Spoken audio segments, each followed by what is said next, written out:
Benny Heightz, my nigga, featuring Ricky Rose. It's the Speaker Knockers.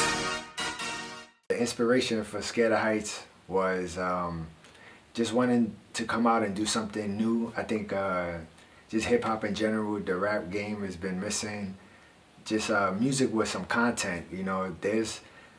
We're in a different era right now, so there's a lot of partying going on and dancing, and that's cool, but I just kind of miss the times when somebody was speaking about something, you know, where the artists were actually delivering a message. So that was really the purpose of the album.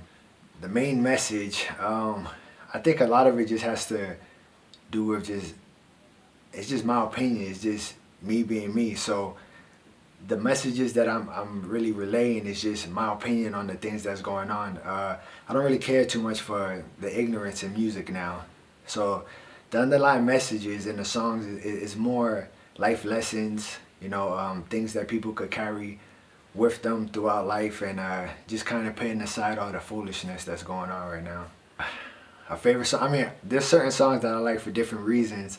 So to be able to pick one favorite song out of them all is going to be kind of impossible for me, you know. But I really had fun making Praying, which is it's a pretty good song. I really enjoy it, and a couple of my friends, we get you know, hype whenever we're going out and stuff, listening to that song. But then I got other songs, kind of like Another Number, featuring Idris or whatever. That's a song that it really meant a lot because I'm actually delivering a message that I feel strong about. So that's one of my favorites for another reason. Yeah. So on Scared of Heights, the people I collaborated with were for the most part, it was Idris. I have a song with Rick Ross. I have another song with an artist by the name of D'Amelio and an artist by the name of Cardone.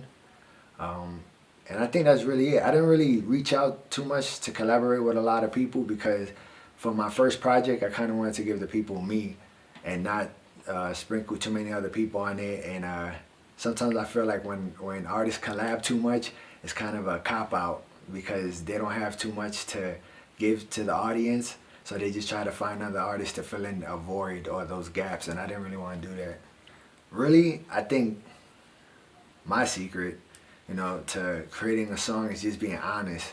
You know, I meet a lot of artists, and I get to sit back and watch a lot of artists that they try to be something they're not or be somebody that they're not. And I think one of the best things about life is actually just itself, is just living it, you know. So if you get the chance to make music or to express your everyday life, like what you're going through in everyday situations, there's nothing more beautiful than that. You can't really create, you know, something that's already there, you know. So part of the creative process to me is just giving the audience me, my opinions, how I feel about certain situations, and that's all I really do.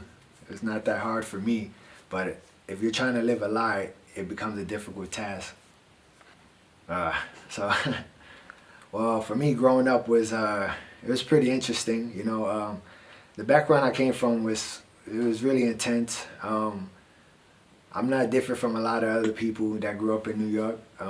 So I started off in the Bronx. I ended up living in Washington Heights, which is uptown Manhattan. Some people might confuse it with Harlem, but I spent a lot of time there also.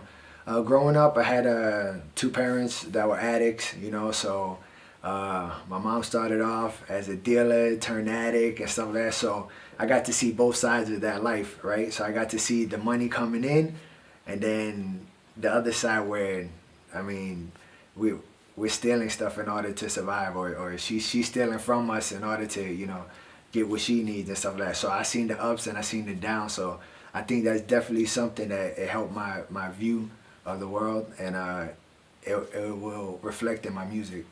She'll be bending her body like she was raised on origami. I got a crib overseas, you need to see to believe. Starting next